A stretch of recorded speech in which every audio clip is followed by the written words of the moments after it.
नमस्कार, ये आकाशवाणी शिमला है।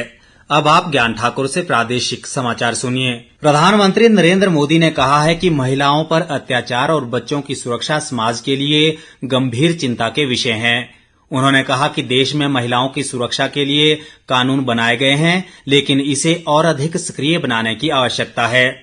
प्रधानमंत्री ने आज नई दिल्ली के भारत मंडपम में जिला न्यायपालिका के 2 दिवसीय राष्ट्रीय सम्मेलन का उद्घाटन करने के बाद ये बात कही। उन्होंने कहा कि महिलाओं के खिलाफ अत्याचार से संबंधित मामलों में जितने जल्दी से निर्णय लिए जाएंगे, उतने ही जल्दी महिलाओं की सुरक्षा सुनिश्चित हो पाएगी।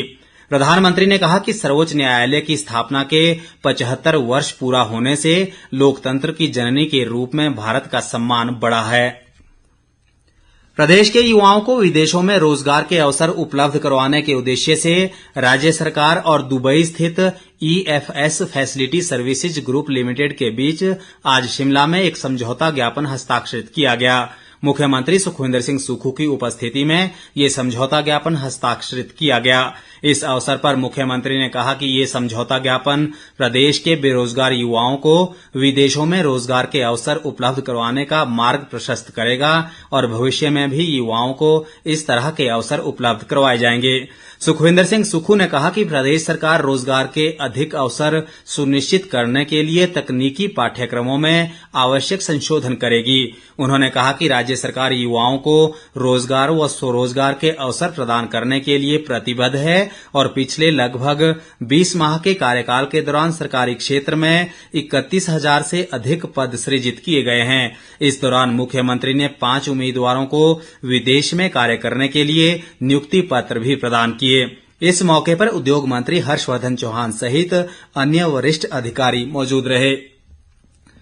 कृषि मंत्री चंद्र कुमार ने कहा है कि राज्य सरकार प्राकृतिक खेती को बढ़ावा दे रही है और प्राकृतिक खेती से उत्पादित 20 क्विंटल अनाज की खरीद प्रति परिवार की जाएगी। उन्होंने कहा कि इसके तहत 40 रुपए प्रति किलोग्राम की दर से गेहूं और 30 रुपए प्रति किलोग्राम की दर से मक्का की खरीद की जाएगी। कृषि मंत्री आज कांगड़ा जिला के ज्वाली विधानसभा क्षेत्र की मैरा बुस्काड़ा पंचायत में 9 ट्यूबवेल का शिलान्यास करने के बाद जनसभा को संबोधित कर रहे थे। चंद्र कुमार ने कहा कि भरमाण क्षेत्र में 5 करोड़ 31 लाख रुपए की लागत से बनने वाले ट्यूबवेलों से करीब 125 परिवार लाभान्वित होंगे। उन्होंने ये भी कहा कि सितंबर माह से प्रदेश में पशुओं की गणना शुरू की जाएगी और डिजिटल ऐप पर रिकॉर्ड दर्ज किया जाएगा।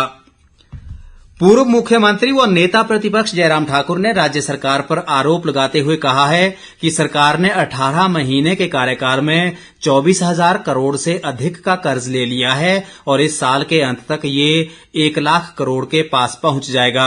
शिमला में आज पत्रकारों से बातचीत में उन्होंने कहा कि सुक्खू सरकार ने कर्मचारियों के GPF को भी गिरवी रखकर कर्ज लिया है। जयराम ठाकुर ने कहा कि 1.5 साल के कार्यकाल में हर वर्ग सरकार के खिलाफ सड़कों पर है और कांग्रेस सरकार प्रदेश को आर्थिक दिवालियापन की तरफ ले जा रही है।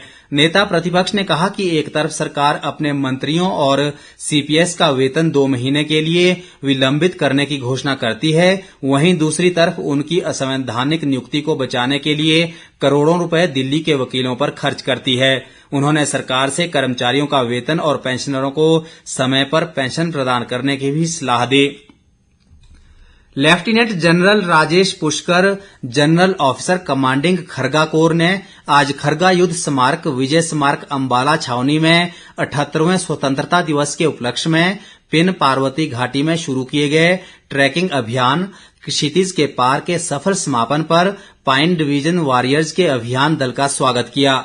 मेजर पुनीत कुमार के नेतृत्व में 15 सदस्यीय इस दल ने मड से अपना अभियान शुरू किया और पिन पास, मतलाई, ओडी थैच, खीर गंगा, मणिकरण और पिन पार्वती घाटी से होते हुए ये दल आगे बढ़ा। लेफ्टिनेंट जनरल राजेश पुष्कर ने दल के सदस्यों को उनके समर्पण, साहस और समावेशिता की भावना को बढ़ावा देने की शानदार उपलब्धि के लिए बधाई दी। उन्होंने कहा कि इस अभियान का उद्देश्य सीमावर्ती क्षेत्रों में साहस व समन्वय को बढ़ावा देना था। देश सहित प्रदेश में कल 1 सितंबर से 30 सितंबर तक पोषण माह आयोजित किया जाएगा। इस दौरान 6 वर्ष की आयु वर्ग के बच्चों में अल्प पोषण, अनीमिया व कम वजन और किशोरियों, गर्भवती महिलाओं और धात्री माताओं की समस्याओं का निराकरण करने की दिशा में कार्य किए जाएंगे। इसके साथ ही ये समाचार बुलेटिन समाप्त हुआ। नमस्कार।